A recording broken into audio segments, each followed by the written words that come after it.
j'y aille. Non, il n'y a pas à avoir d'angoisse.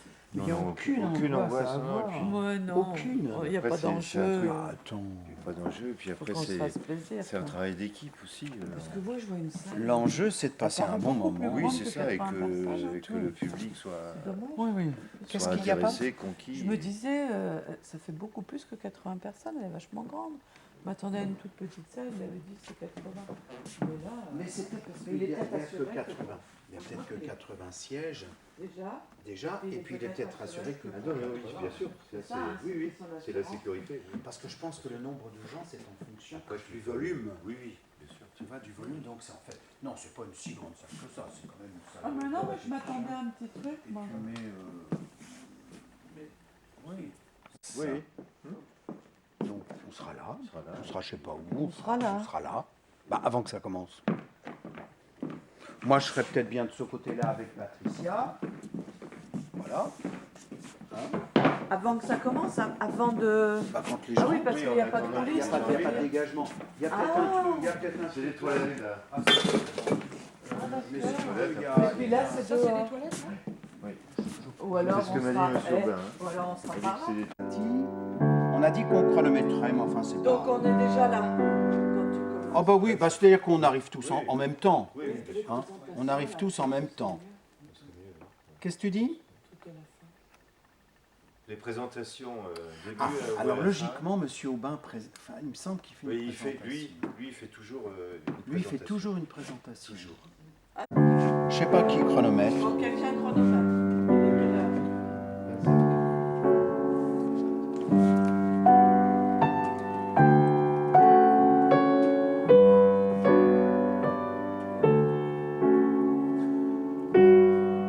Il est bien ce piano.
Et alors elle va jouer le deuxième thème.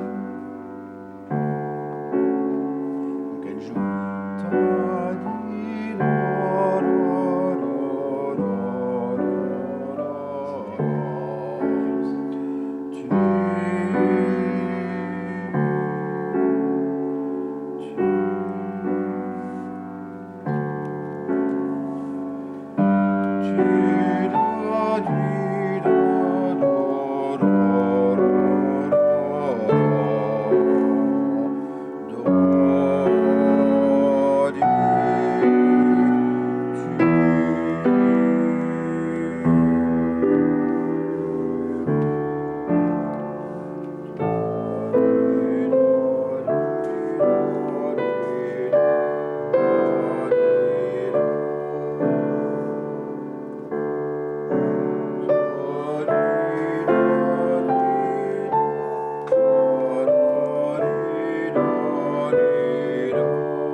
Pas de leçon de morale dans la littérature.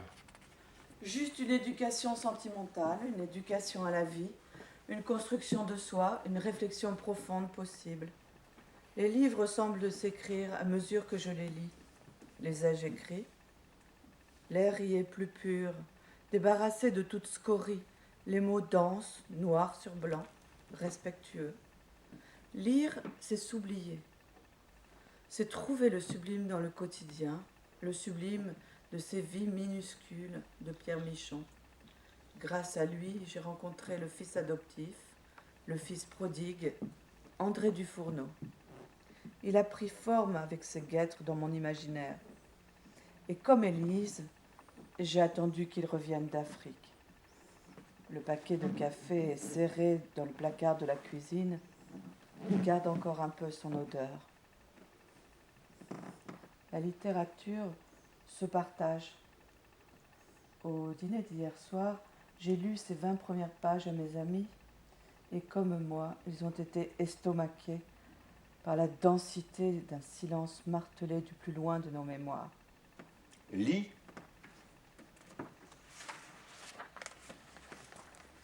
C'était lit ou alors lisons.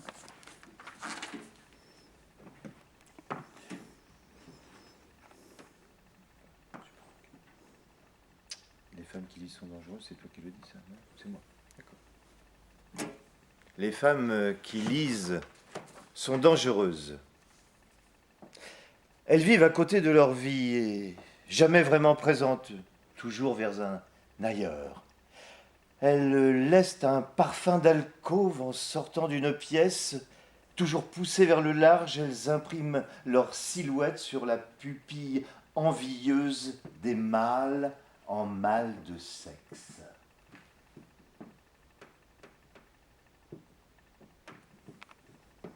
Les femmes qui lisent sont dangereuses.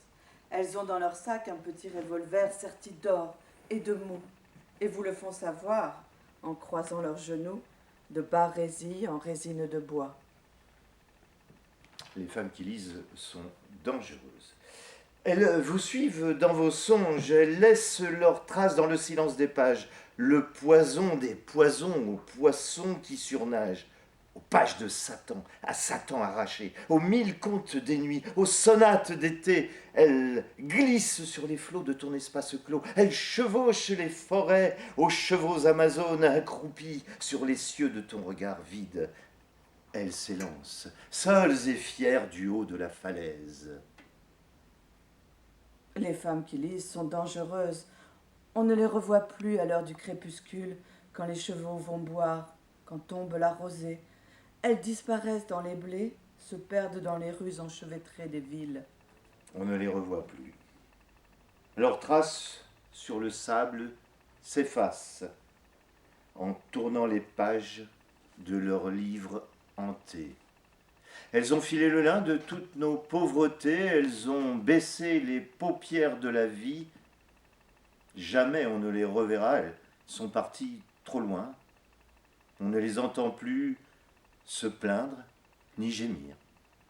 Elles habitent au pays des mots démunis, des mensonges, des mésanges fleuris. Elles n'osent chuchoter aux oreilles des vivants, de peur de réveiller leur tristesse vibrante. Elles savent ce qu'aimer veut dire, car elles l'ont lu dans les contes écrits à la veillée. Elles ont la mémoire de leur mère, de leur fille, de toute la fratrie. Elles veillent sur le soir, la chandelle des Pythies, Médée, Ophélie, Juliette, Macbeth, Lysistrata. Leurs traits semblent des lettres qu'on envoie au silence. On lit sur leur visage les prophéties profondes, un peuple qui se bat et qui mugit dans l'ombre. J'aime voir leurs silhouettes traverser les murs sombres de ma chambre livide. Au loin je les appelle, au loin elles me ressemblent. Leur suicide est pareil au suicide des grandes. Femmes ivres de livres, femmes livres du vent. Femme, ivre de livres, femme, livre du vent. Alors le violoncelle, tu do, do, do, do, tu do.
Alors bon, ça, tout ça, c'est l'accompagnement.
Faut que je le chante pour le timing. Da di da da di da da di di da di da di da da di da di da di da di da di da la di pom pom pom.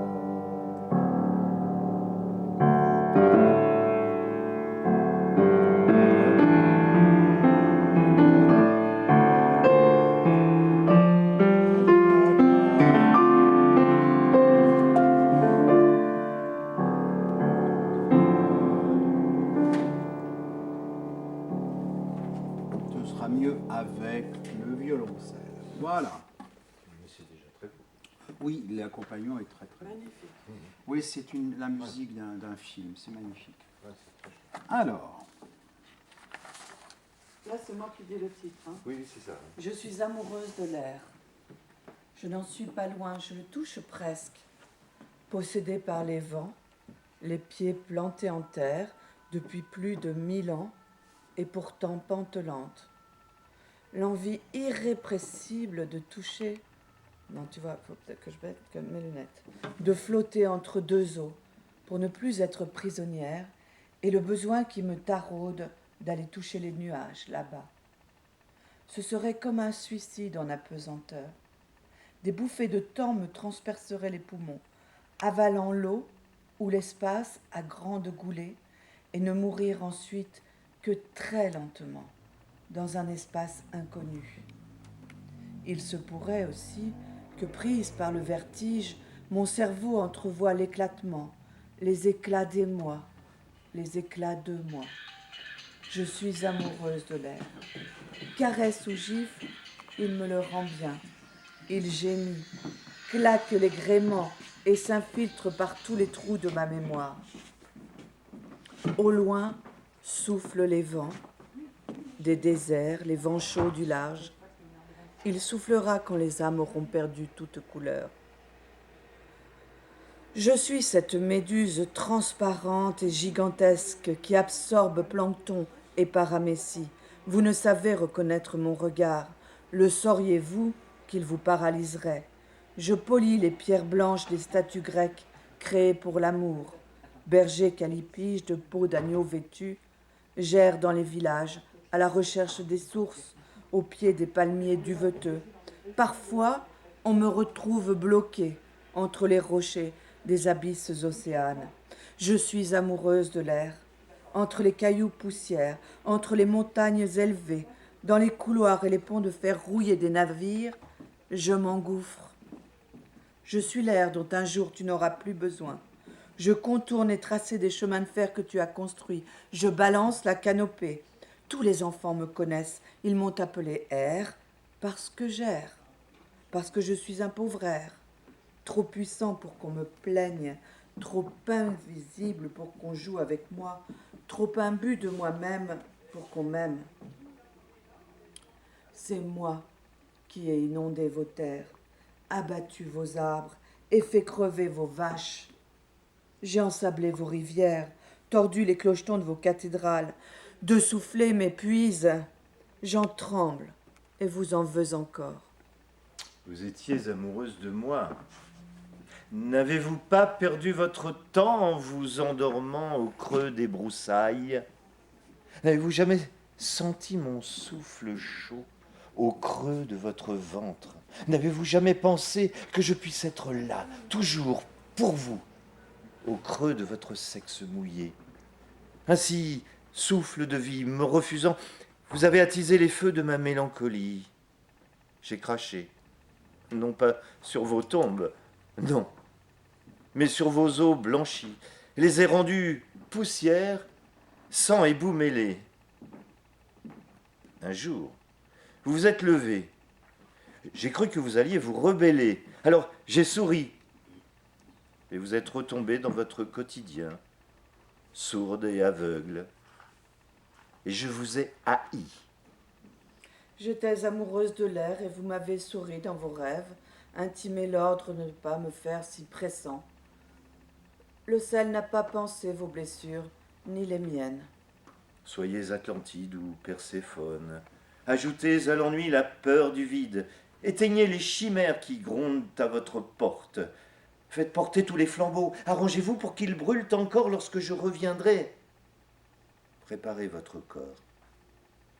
Enduisez-le des huiles les plus opaques. Qu'il en soit ainsi. Je n'ai plus pour vous la compassion des êtres délétères. Je ne vous ai point choisi pour que vous soyez mienne. J'ai juste voulu le repos, l'arrêt, le silence. Que votre couche me soit fertile et douce. Et que plus rien n'existe.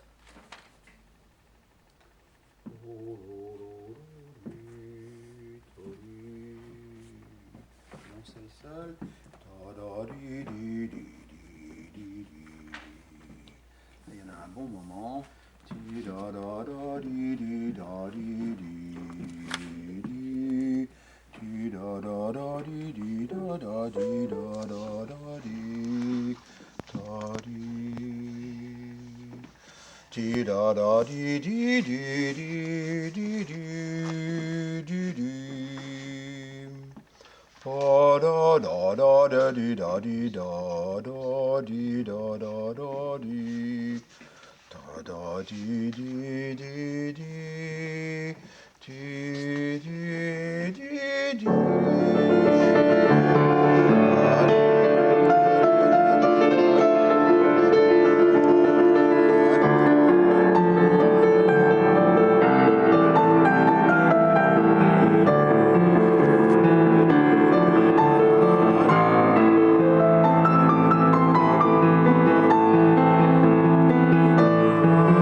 En fait, c'est une reprise, un montage différent du précédent. Voilà.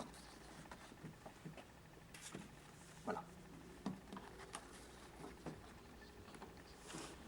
L'art a ceci de particulier qu'on ne sait où il commence, ni où sont ses limites. Il avance, les yeux bandés, souvent performant.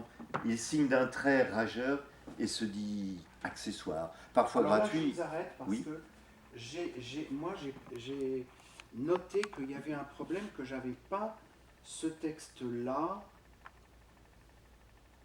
Je l'ai pas, ce texte-là. Vous t'en étais où? Se déroule en procession profane au soleil d'Italie avec Hermann Nietzsche et régurgite son trop-plein de sang dans les caniveaux de pierre des villes pompéiennes. L'art évolue dans les déserts en land art comme des spirales qui répondraient à des signes lunaires. Il s'installe en cheminée de fées sur des plages dont la chorégraphie laisse au fond des yeux des traces lumineuses à la martial race. Cette danse millénaire offre à l'homme une part de fantastique dans les grottes rupesques. L'homme se prend... Rupestre. Rupestre. Oui, j'ai dit. Rupesque. Ah oui, en effet. Dans les grottes rupestres, l'homme se prend alors à rêver à des rêves qui le dépassent. Tatoué sur le bas du dos, il se montre en body art, une fois de plus, engagé dans le monde, non plus éloigné des nobles causes, mais plus réaliste. Il ne prêche pas, ne donne pas de conseils, n'accepte pas qu'on le mette à prix, qu'on l'accroche à n'importe quel pater. Il a ses lettres de noblesse, ne blesse pas. Il a sa mémoire propre et ses propres références. Il se veut du sérail, entré par la grande porte, la torii des tories. Une fois franchi la torii, l'artiste peut alors vaquer à sa tâche, qui est de satisfaire par ses fantasmes, ses fontaines, ses ifs à bouteilles, ses ready-made, celui qui a toujours joué aux échecs de la vie. Celui qui cherche et celui qui trouve. Celui qui admet qu'il ne faut pas aspirer à la vie éternelle, mais épuiser le champ des possibles. Donc le texte suivant qui va être Il n'y a lu... pas de musique là? Non, c'est Non. le prologue après. J'ai c'est pas ça. marqué, moi je suis vraiment nulle. Après, c'est le prologue. C'est le prologue de Corps Paysage. D'accord, pas de musique. Et donc là, je présente un tout petit peu le texte Tu le présentes qui ou va pas? maintenant Bah là, je être crois que lu. ça serait bien de Oui, présenter. c'est ça, de présenter Amanda. Amanda. Ah bah oui. Voilà. Avec les tableaux. Bah, Avec voilà. le le tableau. tableau. C'est ça, c'est le Voilà. moment, ça. Donc le texte qui va maintenant vous être lu est un texte Extrait. plus particulièrement adressé, oui, extrait de Corps Corps Paysage, paysage, bah, Et- ils ne connaissent pas le nom Oui. en fait. et plus particulièrement adressé à la peinture d'Amanda Pinto, qui a réalisé plusieurs expositions sur le thème Corps Paysage, et dont vous pouvez admirer Et qui les a, toiles. qui a fait le livre avec moi. Et oui, enfin, ce que j'avais prévu, c'est vous Ah trouverez ouais. également des Ah, reproductions d'accord, je crois que t'avais d'autres de fini. ces toiles dans le livre de Pascal Marchal, Corps Paysage. Voilà. Bah, c'est super. Donc voilà le prologue de Corps Paysage. Les tableaux d'Amanda donnent à voyager. Ces corps paysages sont des corps voyages. Nous refaisons les traces de notre vie inventée dans un temps qui nous est intime, à l'aune d'un monde dont on ne peut se cacher. Toute voile dehors, nous naviguons. Les vagues nous submergent et nous entraînent en profondeur. Nous ressurgissons là où la marée nous dicte, ailleurs, là où personne ne nous attend, au large des rivages sans flore, là où les corps statufiés ont un goût de sel, là où la terre n'est pas répertoriée temporellement. Pas de cycle solaire, pas de cadran, pas de sextant. Nous peignons d'intuition. Nous nous laissons porter. Nos histoires n'ont pas d'âge. Petite sœur, C'est un très beau, c'est très beau ça. C'est beau, oui.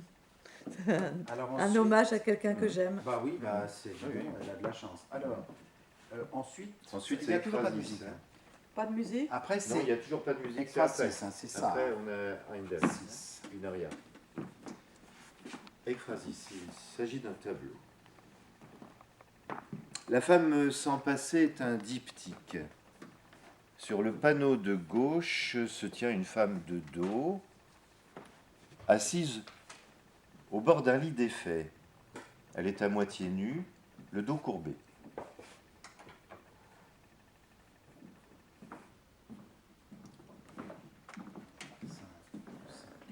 Quel âge a-t-elle? Que regarde-t-elle? La baie vitrée face à elle qui la plonge dans une nuit sans lumière? Ou le miroir sans reflet plus à droite? Impossible de savoir si cette chambre est une chambre particulière ou non. On dirait une chambre sans personnalité, une chambre d'hôtel. Les quelques meubles qui s'y trouvent, une commode, une table de nuit, ne rappellent aucun style. Pourtant, à droite du miroir, ce que j'avais entrevu au premier abord comme un meuble apparaît maintenant plus nettement comme une sorte de très grosse pierre posée là, rectangulaire, lisse et noire. Un monolithe. Se dégage de cette partie gauche du tableau un certain malaise, une interrogation. Combien de temps à me fondre dans ce tableau? Au bout, J'ai peur qu'elle puisse me ressembler. au bout d'un temps très long, mon regard s'est porté sur la partie droite. La femme jeune, au lit défait, en soutien-gorge, me fait face cette fois. Dans l'entre-deux du temps, des rides avaient creusé son visage. Elle me fixait d'un air hébété, comme si elle venait de commettre un crime ou allait en commettre un. À ses pieds gisait un homme dans une mare de sang. Ce n'est pas moi qu'elle regarde, mais à travers moi. Elle passe outre mon corps et s'adresse à une instance supérieure qui nous dépasse toutes deux. Elle allait se lever, prendre cet homme qui était peut-être son fils, le Christ, le porter et vivre sa passion. La passion. Se superpose au diptyque une Madone de Raphaël, une femme vieillie mais sereine, pas si effrayante que cela. Elle est ma mère, ma fille, mon amie. Elle a tous les âges et toutes les sciences. Je la regarde et je me perds dans ses yeux. Elle est moi quelquefois, quand je me concentre bien.